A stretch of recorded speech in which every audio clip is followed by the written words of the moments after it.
Jesus,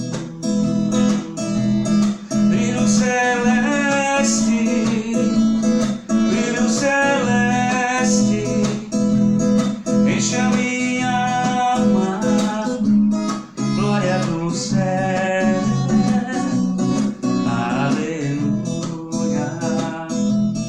sigo cantando,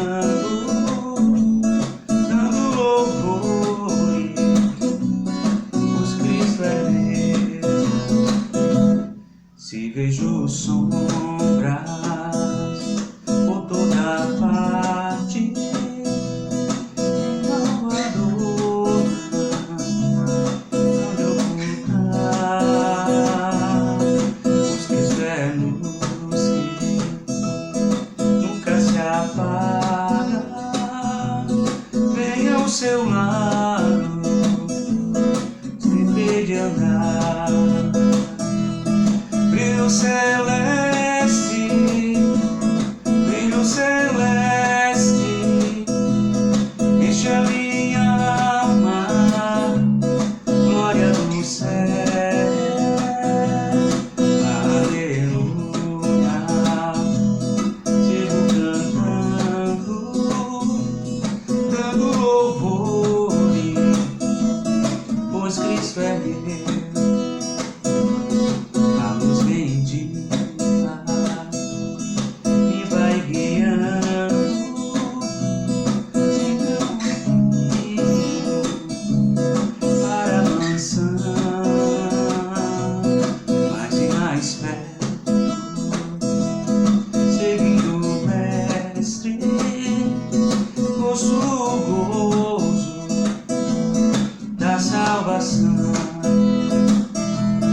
Brilho celeste, brilho celeste, enche a minha alma, glória do céu, aleluia,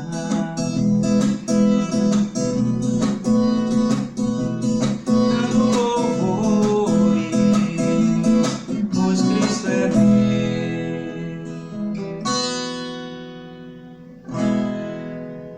Deus, nós queremos te agradecer por essa peregrinação bendita que o Senhor nos permitiu vivenciá-la, Deus, e desfrutá-la. Porque nós estamos peregrinando sobre a iluminação dessa luz celeste, que és tu, Jesus, e em meio às sombras, em meio às tempestades, em meio às trevas, o Senhor vem nos guiando com a tua sombra protetora. O Senhor tem sido o nosso protetor e nos livrando do mal nesses dias, nesses momentos tão difíceis que tem se apresentado para cada um de nós, para as pessoas, ó Pai, para cada um dos que estão vivendo e vivenciando circunstâncias difíceis. Pedimos a tua bênção sobre nossas vidas nessa noite. Tome em tuas mãos esse culto e nos fortalece, nos ilumina, nos dá graça. É assim que pedimos e agradecemos a ti, Jesus. Amém. Bom, queridos, boa noite. Que a graça do Senhor Jesus Cristo esteja sobre a sua vida. Nessa noite estamos aqui mais uma vez para juntos compartilharmos um pouco do amor de Deus, da sua verdade, da sua justiça, e assim podermos fortalecermos, né, uns aos outros na unidade da fé, através do conhecimento da verdade do Senhor Jesus Cristo. Eu vou ler um texto aqui, nós vamos ler um texto da palavra do Senhor, que se encontra em 2 Crônicas, no capítulo 12, do versículo 1 a 8. É o texto que nós vamos usar para a nossa reflexão hoje à noite, para esse momento aqui especial. Então, que você puder, se você puder acompanhar nesse momento, vamos lá. Tendo Roboão confirmado o reino e havendo-se fortalecido, deixou a lei do Senhor e com ele todo o Israel. No ano 5º do rei Roboão, Sisaque, rei do Egito, subiu contra Jerusalém, porque tinham transgredido contra o Senhor, com 1.200 carros e 60.000 cavaleiros. Era inumerável a gente que vinha com ele do Egito, de líbios, suquitas e etíopes. Tomou as cidades fortificadas que pertenciam a Judá e veio a Jerusalém. Então veio Semaías, o profeta, a Roboão e aos príncipes de Judá, que por causa de Sisaque se ajuntaram em Jerusalém, e disse-lhes: Assim diz o Senhor, vós me deixastes a mim, pelo que eu também vos deixei em poder de Sisaque. Então se humilharam os príncipes de Israel e o rei e disseram: O Senhor é justo. Vendo, pois, o Senhor que se humilharam, veio a palavra do Senhor a Semaías, dizendo: Humilharam-se, não os destruirei. Antes, em breve, lhes darei socorro, para que o meu furor não se derrame sobre Jerusalém por intermédio de Sisaque. Porém, seus servos, para que conheçam a diferença entre a minha servidão e a servidão dos reinos da terra. Ou melhor, porém serão servos, para que conheçam a diferença entre a minha servidão e a servidão do reino da terra. Amém. Vamos fazer uma oração ao nosso Deus. Pai, nós queremos agradecer ao Senhor pela palavra que acabamos de ler. Pedimos que, gentilmente, Pai, que a Tua misericórdia venha iluminar nossas mentes e venha nos fortalecer. E assim nos fortaleça com a Tua presença, através do poder do Teu Espírito Santo. A todas essas pessoas que estão agora nos assistindo, os nossos irmãos em Cristo, nossos amigos, famílias, que o Senhor possa enxertar da porção dobrada do Teu Espírito Santo, da Tua glória presente, e visita agora esses lares e derrama a bênção do Senhor sobre cada vida nesse momento, sobre as pessoas que vão assistir esse vídeo, que o Senhor derrame a Tua bênção, Senhor Deus, sobre essas pessoas e lhes conceda a Tua paz. É no nome de Jesus que assim pedimos e oramos e agradecemos. Amém. Bom, meus queridos, servir a Deus é algo distinto do normal, do que geralmente se está acostumado a fazer, isso talvez de forma religiosa. Servir a Deus é algo totalmente distinto, sabe? Não é normal, é uma coisa fora do normal, podemos pensar assim. O texto que nós lemos aqui, que relata, um pouco da história aqui de Roboão, fala sobre essa questão do que nós estamos comentando com você. Porque a gente observa que o servir a Deus não é o mesmo que servir a qualquer outra pessoa. E quando a gente analisa um pouco do contexto do Antigo Testamento, o povo de Israel era distinto daqueles outros povos porque eles serviam a Deus. Eles serviam a um Deus verdadeiro, e não a deuses, entre aspas, como era conhecido culturalmente, dentro da cultura grega, da cultura islamita, da cultura babilônica e tantas outras culturas. Nós podemos entender que existe Deus e deuses. Esses deuses são considerados como mitologia e são considerados, na verdade, personificação de uma certa divindade. Mas nós estamos falando, nós que compreendemos, na verdade, a pessoa da divindade suprema, do Deus Todo-Poderoso. Nós que conhecemos sabemos do que está sendo falado aqui nesse momento. Por isso que servir a Deus não é o mesmo que servir a qualquer pessoa.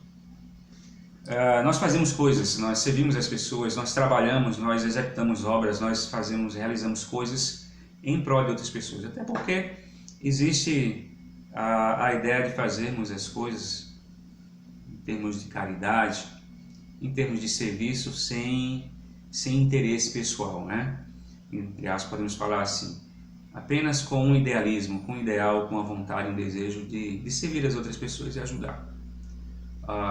O que se torna uma coisa muito normal, tendo em vista a humanidade. Porque quando a gente trabalha essa linha da humanidade, nós sabemos que os seres humanos são aqueles verdadeiros seres humanos, são aqueles que reconhecem o outro como a si mesmo. Então, toda essa ideia dentro da política da alteridade, de você se colocar no lugar do outro e tudo mais assim. Então, nós servimos uns aos outros nessa perspectiva humana, nessa perspectiva humanista. mas também nós podemos servir uns aos outros na perspectiva divina, ok? E servir uns aos outros é muito mais distinto, é muito mais importante, na verdade, é muito mais valoroso quando nós servirmos na perspectiva divina. Bom, Deus, quando a gente observa e analisa essa questão de servirmos a Deus, existe um extremo zelo da parte de Deus. E esse zelo de Deus, de que nós podemos entender, nós podemos, na verdade, se satisfazer em Deus por conta do seu zelo. Deus é extremamente zeloso de que entendamos, que possamos entender e compreender, e assim, de maneira que a nossa compreensão permita que nos alegremos com tudo isso. Ou seja, isso proporcione para você uma certa alegria e um gozo. Por exemplo, lá no Salmo 102 diz, o Senhor fala, servir ao Senhor com alegria. Então, servir a um Deus totalmente Deus, como Ele é. Servir a um Deus totalmente perfeito e soberano, servir a um Deus totalmente amável, misericordioso, nos permite ter alegria. Assim nós podemos entender que existe uma razão para essa alegria. A razão é apresentada de forma muito clara para nós na palavra de Deus. Por exemplo, lá no livro de Atos, capítulo 17, versículo 25, nós temos o que diz o livro de Atos, que Deus não é servido por mãos humanas, por exemplo, como se alguma coisa precisasse, como se Deus precisasse de alguma coisa. E aí nós temos essa perspectiva de que estamos servindo a Deus porque estamos agradando a Ele, não tem essa ideia? Mas Deus, Ele mesmo é quem a todos dá a vida e a respiração. Deus é Senhor de todas as coisas. Então nós não servimos a Deus simplesmente porque achamos que Deus se agrada com o que fazemos por Ele. Nós servimos a Deus por outras razões, e razões muito mais superiores do que essa. Então, assim você tem o entendimento de que Deus não é servido por mãos humanas, como se de alguma coisa precisasse, porque Ele é o Senhor de todas as coisas, então Ele não precisa de nada. Ele é o Senhor da vida, Ele é o Senhor do universo, então Ele não precisa de nada. Então Deus não precisa de mim, Ele não precisa também, Ele não precisa de você. Assim, nós servimos a Deus por essa razão, com esse entendimento, com alegria, porque nós não precisamos carregar um fardo de satisfazer as necessidades de Deus. Na verdade, nós nos regozijamos em um serviço no qual Ele satisfaz nossas necessidades. Olha, perceba, entenda a alteração de valores aí. Nós servimos, na verdade, nós regozijamos em um serviço, nós nos alegramos em servir a Deus, a um Deus que se satisfaz com nossas, no qual Ele satisfaz nossas necessidades. Então é o fato de você saber, nós servimos a Deus porque sabemos que Ele satisfaz as nossas necessidades. Mas Ele satisfaz as nossas necessidades não é porque nós o servimos. Ele satisfaz a nossa necessidade porque Ele nos ama. E a necessidade que nós temos e a satisfação que Deus proporciona para nós é de acordo com a sua vontade, de acordo com o seu desejo. Não é pelo fato de eu fazer mais para Deus que Ele vai fazer mais para mim. Isso seria a ideia de nós barganharmos com Deus. E não é essa a intenção de Deus. Porque se eu faço as coisas por interesse com Deus, então eu não faço as coisas de coração. Olha só o que podemos entender nessa ideia. O salmista compara este servir com a dependência de um servo para com o seu gracioso Senhor. Olha só que coisa interessante. O que diz o Salmo 123 e o versículo 2. Como os olhos dos servos estão fitos nas mãos dos seus senhores, e os olhos da serva nas mãos da sua senhora, assim os nossos olhos estão fitos no Senhor, nosso Deus, até que se compadeça de nós. Olha que coisa interessante. Assim podemos entender que servir a Deus sempre implica em receber graça de Deus. Servir a Deus implica em entender que Deus está com os seus olhos, com a sua graça direcionada para cada um de nós. Os olhos dos servos, os nossos olhos, estão fitos nas mãos do seu Senhor. Ou seja, nós estamos com os nossos olhos conectados nas mãos de Deus, ou seja, nós estamos sedentos pela graça do Senhor. Nós estamos na esperança de que Deus derrame do seu amor sobre nossas vidas. Nós estamos na esperança de que Deus nos ajude. E então nós estamos na esperança de alcançar favor imerecido do Senhor Deus. Assim, servir a Deus sempre implicará em receber graça do Senhor. O texto que nós lemos em 2 Crônicas, capítulo 12, nós encontramos uma história que revela quão zeloso, quão Deus é zeloso, e quanto Ele mostra em que recebemos, assim, o quanto o zelo de Deus nos mostra, o quanto o zelo de Deus mostra para mim e para você, o quanto nós podemos receber da sua graça e o quanto nós podemos nos gloriarmos nela, no Senhor Jesus Cristo. Roboão, o filho de Salomão, o texto que nós vemos aqui apresenta ele, que é o sucessor de Salomão, vai suceder o seu pai dentro das orientações, tentando seguir os mesmos caminhos do seu pai. Roboão, o filho de Salomão, que governava o reino do sul, por exemplo, depois da volta das 10 tribos, que nós podemos entender todo esse contexto, porque houve a unificação, olha, o versículo 1 diz algo bem interessante para a gente pensar. Veja o que diz o texto, no capítulo 12 de 2 Crônicas, e o versículo 1. Tendo Roboão confirmado o reino, consolidado o reino, as 10 tribos, e havendo-se fortalecido, deixou a lei do Senhor e com ele todo Israel. Então, depois que as coisas ficaram bem ajustadas, as coisas ficaram boas, tranquilas, normatizadas, podemos falar assim, ele deixou a lei do Senhor, assim como diz o texto no capítulo 12, versículo 1. Ele escolheu não servir ao Senhor e prestar serviço a outros deuses e a outros reinos.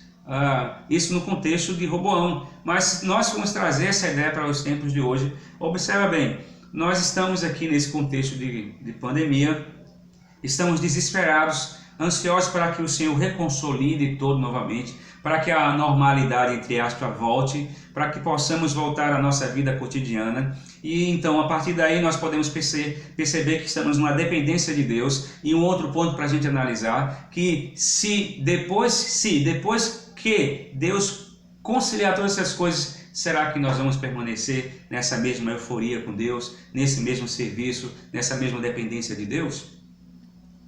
Olha só como o julgamento de Deus é interessante com relação a Roboão. Deus enviou a Sisaque,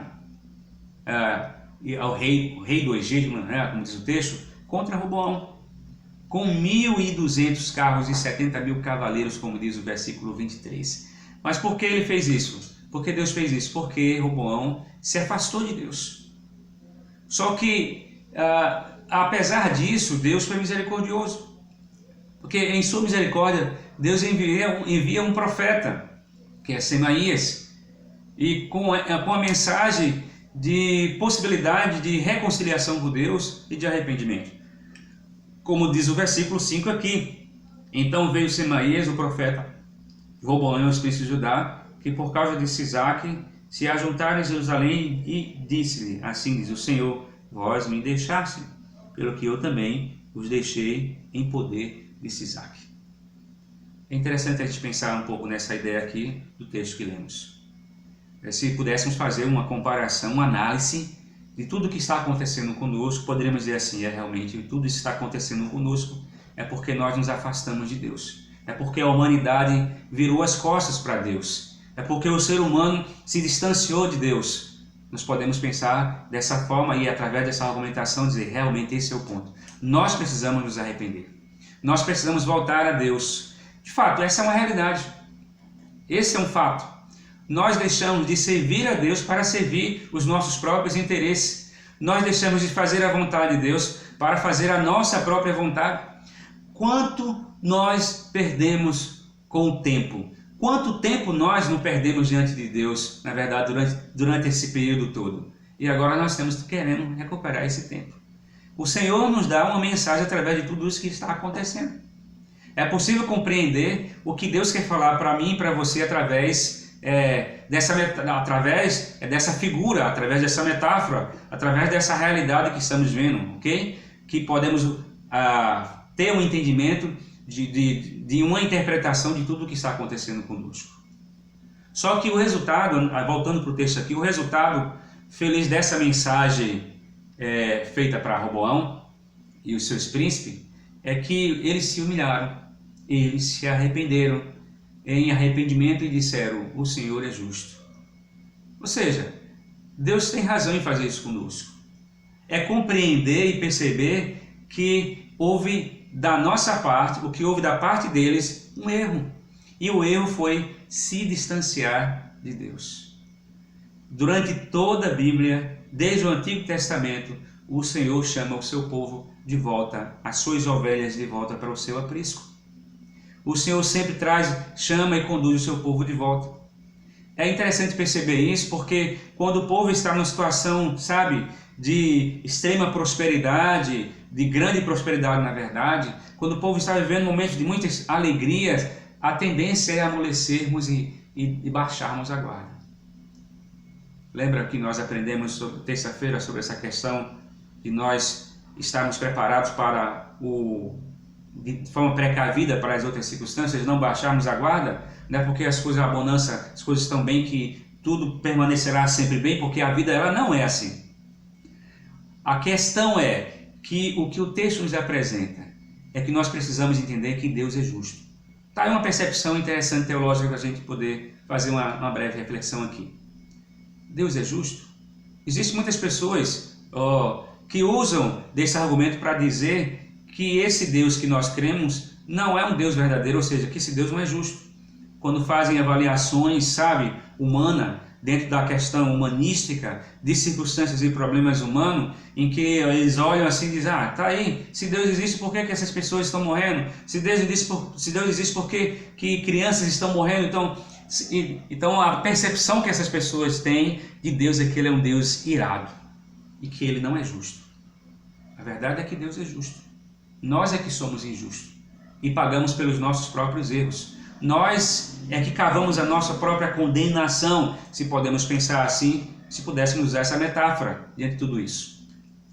Bom, observando o texto aqui, voltando para o texto, quando eles viram essa mensagem do profeta, eles se arrependeram e disseram, como está aqui no versículo 7, Vendo, pois, o Senhor que se humilharam, veio a palavra do Senhor a Semaías, dizendo: humilharam-se, não os destruirei, antes em breve lhe darei socorro, para que o meu furor não se derrame sobre Jerusalém, por intermédio de Sisaque.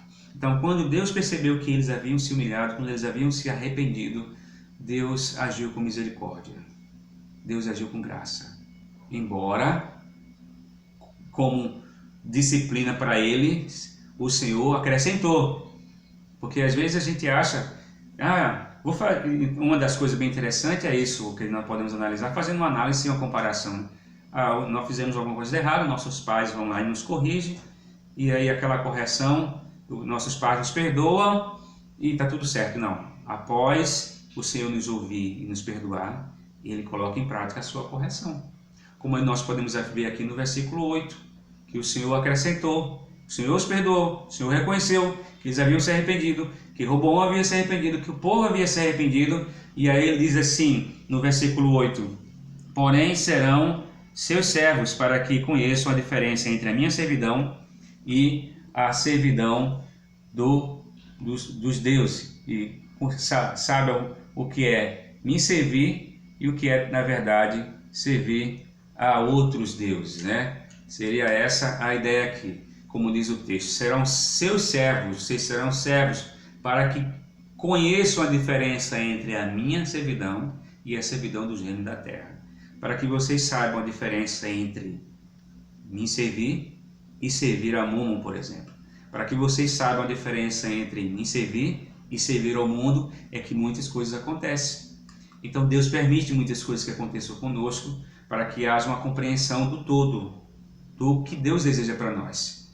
E assim aconteceu. Olha só, Deus é zeloso de que conheçamos a diferença entre o servir a Ele e o servir a qualquer outra coisa, ou a qualquer outra pessoa, ou a qualquer outro Deus. Deus faz questão que você tenha essa experiência para que você perceba, para que você note a diferença.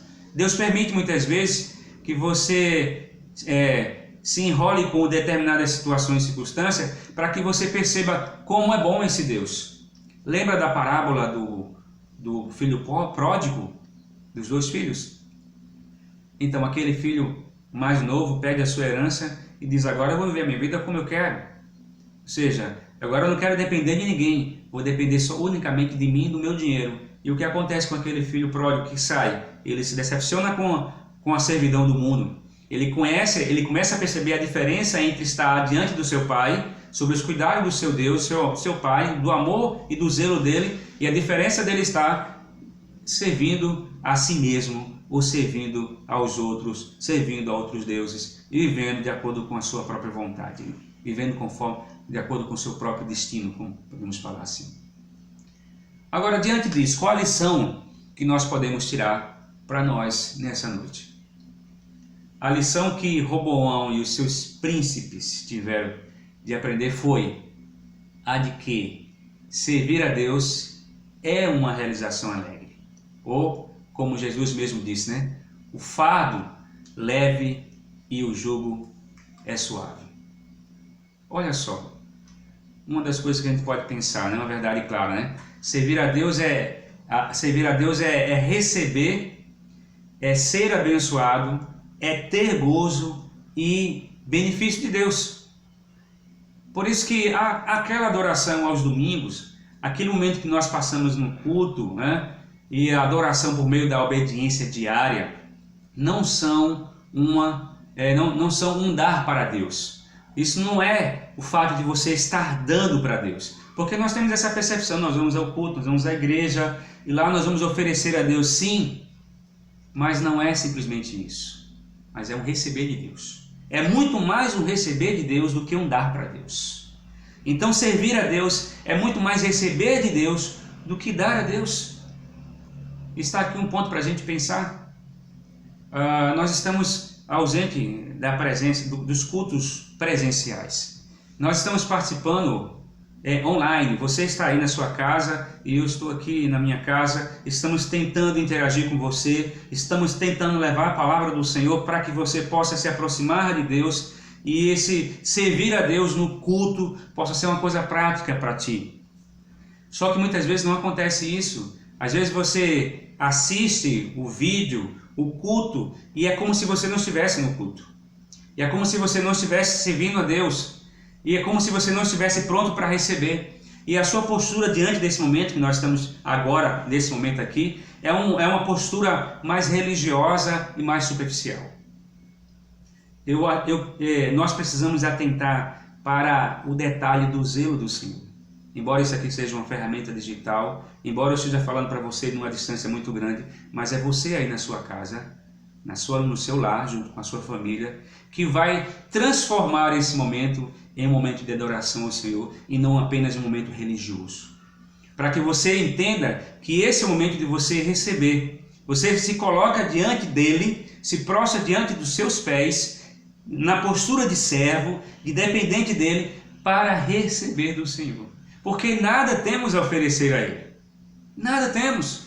Nós somos imperfeitos. Nós somos seres humanos imperfeitos. E estamos aqui para servir ao Senhor. E esse serviço implica, sobretudo, sobre o fato de que nós estamos prontos para. Ou seja, que eu preciso estar pronto para receber do Senhor, da sua graça, que eu preciso me alegrar com a sua presença, que eu preciso entender que o Senhor tem me abençoado. Então essas reflexões precisam ser feitas em nossas mentes, de que todo servir seja realizado na força que Ele, na verdade, necessariamente supre para cada um de nós.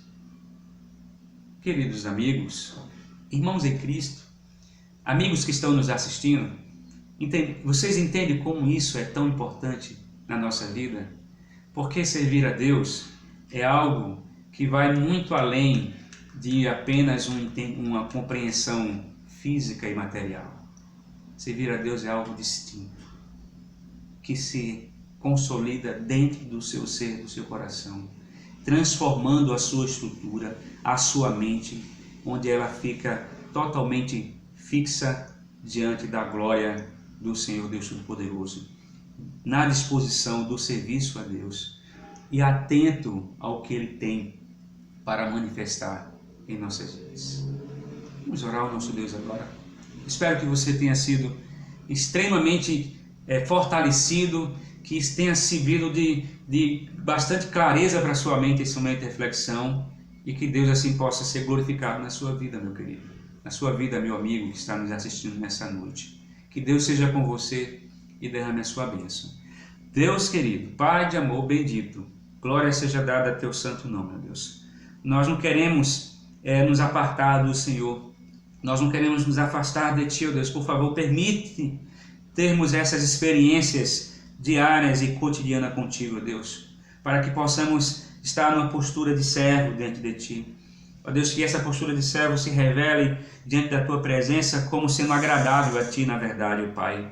Por favor, consolida os nossos atos, ó Pai, de culto, ó Deus, nossos atos de adoração a Ti nesse momento, Senhor Deus. Ser com a Tua igreja, ser com o Teu povo, ser com essas pessoas que estão nos assistindo, ó Pai. Amplia o seu entendimento para que possam compreender de forma ampla que o Senhor é um Deus de misericórdia, mas o Senhor é um Deus zeloso, que se preocupa, ó Pai, com o que fazemos, com o que pensamos e com tudo aquilo que está relacionado ao contexto do serviço a Ti, ó Deus. Toma-nos em Tuas mãos, nos abençoa, é assim que nós pedimos a Tua bênção e te agradecemos por tudo em nome de Jesus. Amém. Deus te abençoe mais uma vez e fica com Deus. Um grande abraço, meu querido.